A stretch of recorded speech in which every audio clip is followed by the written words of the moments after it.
Good afternoon everyone. Today we are going to see our new lesson. It means our new poem, and the name of that poem is Sweet Success. Do you know the success? Success is one of the most important thing to every person or every human. It means that in our life everyone wants success. आपल्याला सर्वांना success म्हणजे यश मिळणे हे जरुरी असते. And for that you have to do hard work or efforts also.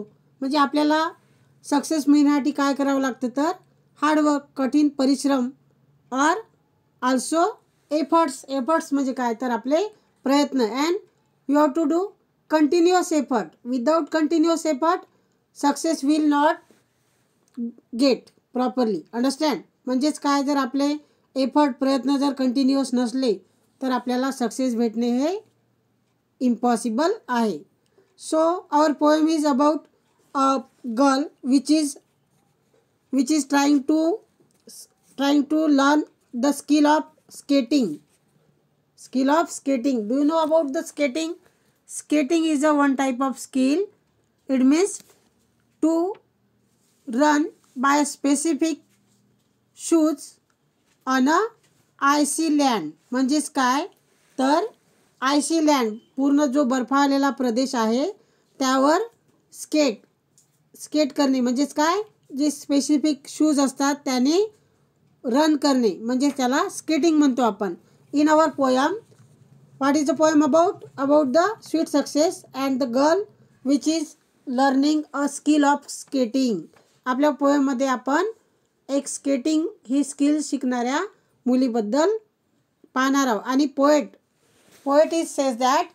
Says about the hard work and continuous effort of that girl. It means poet address us. Poet आपल्याला म्हणजे स्टुडंटला address करत आहे. म्हणजे काय, उद्देशून बोलत आहे की तुम्ही सुद्धा काय करा, असे हार्डवर्क करा, कंटिन्युअस एफर्ट करा. Understand. So we will read the stanza.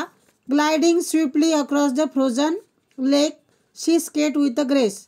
Gliding म्हणजे काय तर घसरणे. स्विफ्टली मीन्स मूव्हिंग क्विकली, फास्टमध्ये. अक्रॉस द फ्रोझन मीन्स बर्फाळलेलं, पूर्ण गोठलेल्या.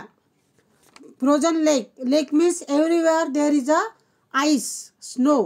म्हणजे सर्वीकडे काय असतो तिकडे तर इन नॉर्थ रिजन स्नो असतो, बर्फ असतो. शी स्केट विथ अ ग्रेस. आणि त्या बर्फाळलेल्या लँडवर म्हणजे प्रदेशावर ती मुलगी काय करत आहे तर she skate with a grace म्हणजे कुशलतेने ती स्केटिंग करत आहे, skilfully. Grace means skilfully. Circling, twirling, curving in arc the figure in ice to trace. आणि ती कशा प्रकारे स्केटिंग करत आहे? सर्कलिंग म्हणजे वर्तुळाकार, गोलाकार. Twirling means moving in a circle, तेच राऊंड घेणे. आणि कर्विंग इन आर्क म्हणजे काय तर curve. Do you know curve shape म्हणजे काय, सेमी सर्कलचा जो कमानीसारखा जो शेप असतो त्याला आपण कर्व इन आर्क म्हणतो. The figure in ice to trace. आणि तिची जी स्किल आहे स्केटिंगची ती काय करत आहे, प्रत्येक शेपमध्ये ती ट्राय करत आहे, प्रयत्न करत आहे. It means that the girl is trying to continuously to master the skill of skating. म्हणजे स्केटिंगचं स्किल तिला येण्याकरिता ती काय करत आहे, वेगवेगळ्या प्रकारे ट्राय करत आहे, प्रयत्न करत आहे. Second stanza. 100 falls have come before 100 bumps and shocks. म्हणजे काय, ती बहुतांश वेळा म्हणजे 100 फॉल, 100दा ती काय झालेली असेल, फॉल्स पडलेली असेल तरीसुद्धा ती हार मानत नाही आहे. 100 बम्प्स अँड शॉक्स. तिला बरेचदा बम्प्स म्हणजे काय, तिच्या रस्त्यामध्ये वेमध्ये तिच्या अडथळेसुद्धा आलेले आहे. बम्प्स मीन्स ऑब्स्टॅकल्स, अडथळे. अँड शॉक्स ऑल्सो म्हणजे ती गोंधळलीसुद्धा आहे. म्हणजे पडल्यामुळे ती काय झालेली आहे, नर्वस झालेली आहे. परंतु तरीसुद्धा तिने हार मानली का? No. But up she got. ती तिथून काय झाली, she got and tried again. ती तिथून उठली जोमाने, परत ट्राईड अगेन म्हणजे पुन्हा ती प्रयत्न करायला लागली. डिसडेनफुल ऑफ नॉक्स.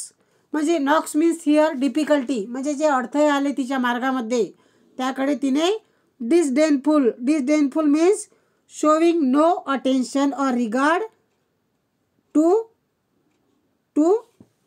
गिविंग इम्पॉर्टन्स टू म्हणजे काय, त्याकडे तिने दुर्लक्ष करणे. It means become neglect such thing म्हणजे तिने अशा गोष्टी काय केल्या, disdainful means giving no importance, त्याकडे तिने महत्त्व दिले नाही, दुर्लक्ष केले. It means to give negligence, तिने दुर्लक्ष केलं त्याकडे. Now she glides across the ice, आता तिने स्किल प्राप्त केलेले आहे. She glides across the ice, ती आईसवरून म्हणजे पलीकडे ती छानरित्या ती काय करू शकते, आता ग्लायडिंग करू शकते म्हणजे घसरत ती रन करू शकत आहे. Master of grace and skill, आता ती ग्रेस म्हणजे तिला कुशलता प्राप्त झालेली आहे आणि स्किल म्हणजे काय, तिला कार्यकुशल झालेली आहे, तिला आता स्केटिंग जमते. द प्राइज इज हर्स, त्यामुळे आता जे स्केटिंगचं प्राइज आहे, ती जी कॉम्पिटिशन होईल ती काय होईल, कोणाला भेटेल, तर आता प्राइज इज हर्स म्हणजे आता ती जी मिळणार आहे प्राइज ते 101% तिलाच मिळेल. Because she build up her confidence, तिने तिचा कॉन्फिडन्स काय केलेला आहे, बिल्डअप केलेला आहे. Because of trying again and again म्हणजे पुन्हा पुन्हा काय केलेलं आहे, तिने प्रयत्न केलेले आहे. And a just reward for the heart that says, आणि तिला रिवॉर्ड म्हणजे सन्मानित केल्या जाईल, तिला बक्षीससुद्धा मिळेल. आणि ती काय म्हणेल मग, हृदयामधून तिच्या मनातून काय म्हणेल, आय विल डू इट म्हणजे मी ते करून दाखवले, मी ते करून दाखवेल. तिने काय केलेलं आहे, ती स्किल योग्यरित्या प्राप्त केलेलं आहे. It means the just reward for the heart that say I will do it, म्हणजेच आपल्याला जर एखादे सक्सेस मिळालं तर आपण काय म्हणतो, I achieve it, I will do it, मी ते मिळवले. Understand. So this poem is about the sweet success and about the hard work which we have to be done, जे आपण करायला पाहिजे. So write down the poem throughoutly in your notebook and write down difficult word also. So thanks for listening me.